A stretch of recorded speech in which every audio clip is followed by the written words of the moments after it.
मेरे ख्रिस्त में प्यारे भाई बहनों, मैं आज इस वीडियो में यह संदेश देना चाहता हूँ। आज लोग अपने जीवन को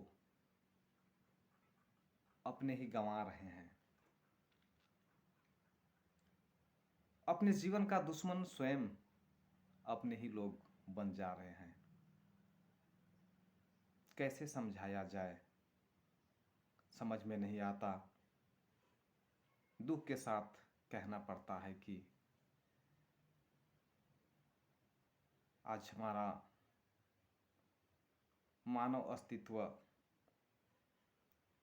मानव समाज कहें तो डूबते जा रहा है।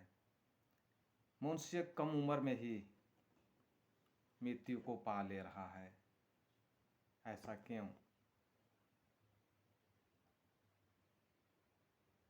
हमारे लिए सोचने की बात है। मैं सही बात बताना चाहता हूँ। हमारे शरीर में ईश्वर का दिया हुआ आत्मा है और ईश्वर का दिया हुआ आत्मा हमारे शरीर को संचालित करता है, चलाता है। लेकिन मनुष्य जो है उस शरीर की आत्मा के विरोध में चलता है।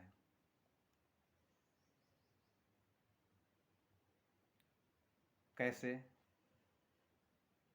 छोटा सा उदाहरण, यदि हम अपने शरीर में किसी भी बुराई को डालें, किसी भी गंदगी को डालें, आत्मा स्वीकार नहीं करता है, लेकिन हम जबरदस्ती डालते हैं शरीर के अंदर में। जब हम दारू पीते हैं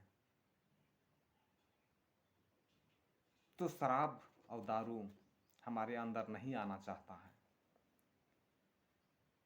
तो उसको जबरदस्ती अंदर ले जाने के लिए चखना का ज़रूरत पड़ता है। चखना खाएंगे, शराब को अंदर गटकेंगे।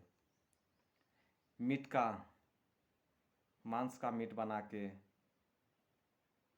मीट खा खा करके शराब को अंदर गटकेंगे। भाई और बहनों, जब जो शराब पीते हैं, देखिएगा जब मुंह में डालते हैं ऐसा करते हैं। आत्मा नहीं चाहता है, लेकिन लोग अपने शरीर में उस बुराई को जबरदस्ती डालते हैं। प्यारे भाई बहनों, यदि हम जबरदस्ती करेंगे तो हमारा शरीर, हमारा आत्मा नष्ट होगा। हम आत्मा की बातों को सुने, आत्मा की विचारों को सुने, उसके अनुसार चले। जो जीवन ईश्वर दिया है, स्वस्थ जीवन ईश्वर दिया है, अनमोल धन ईश्वर दिया है, उस अनमोल धन को हमें संजो कर रखना, बचा कर रखना जरूरी है। ख्रिस्त में मेरे प्यारे भाई बहनों, मेरा यही संदेश है कि आज हमारे युवा लोग न जाने कितने बड़ी बड़ी चीज़ों का नशा करते हैं। शराब, गुटखा, भांग, गांजा, सिगरेट,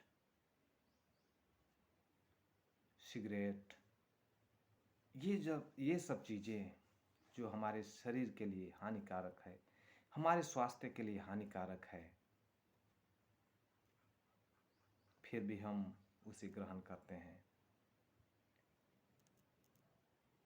हे मेरे भाइयों बहनों, यदि आप इस तरह से करते हैं तो आपके लिए अच्छा नहीं है।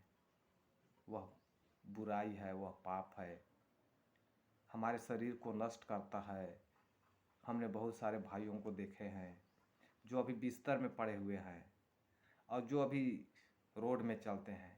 ऐसा नहीं लगता है कि उनके जीवन में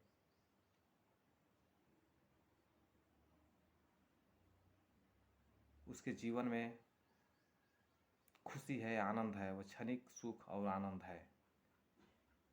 नहीं लगता है कि उनका जीवन काल लंबी होगी।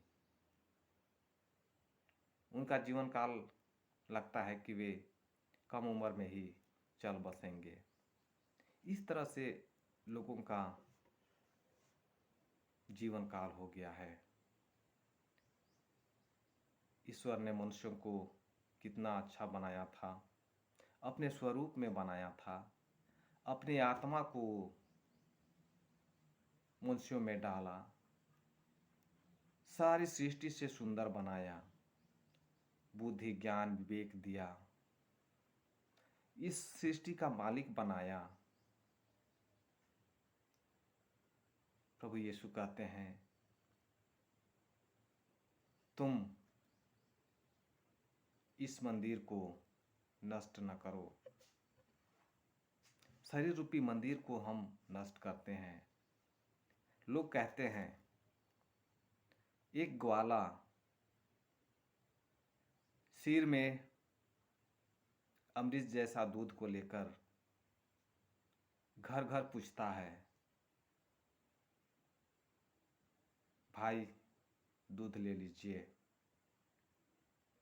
लेकिन कोई उस चीज को नहीं लेते हैं, दूध को नहीं लेते हैं।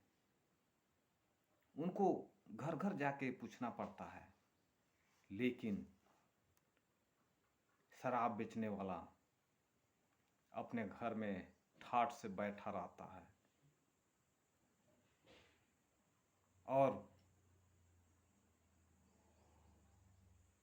अपने रंगदारी से वह शराब बेचता है। फिर भी लोग उनके पास आते हैं, उनके घर आते हैं और शराब लेके जाते हैं। तो बताइए मेरे प्यारे भाइयों बहनों, हम अमृत जैसा वस्तु को छोड़ रहे हैं और जो घातक, जो विनाशकारी है, विष है, उसको हम लेने आते हैं। तो आज के संदेश में जो इस तरह से अपने कार्यों को कर रहे हैं प्यारे भाइयों बहनों, अभी भी समय है बदलने के लिए, सुधारने के लिए। अपने जीवन को सुधारिए और अपने जीवन को बदलिए। ईश्वर के प्रेम में आगे बढ़िए, क्योंकि प्रभु यीशु कहते हैं, तुम मेरी दृष्टि में मूल्यवान हो और महत्व रखते हो। अपने विश्वास में आगे बढ़िए और ईश्वर के कृपा और वरदान को खोने मत दीजिए। जो ईश्वर हमें अनमोल धन दिए हैं, अच्छे सुंदर शरीर दिए हैं, स्वास्थ्य दिए हैं, उस स्वास्थ्य को बनाए रखिए और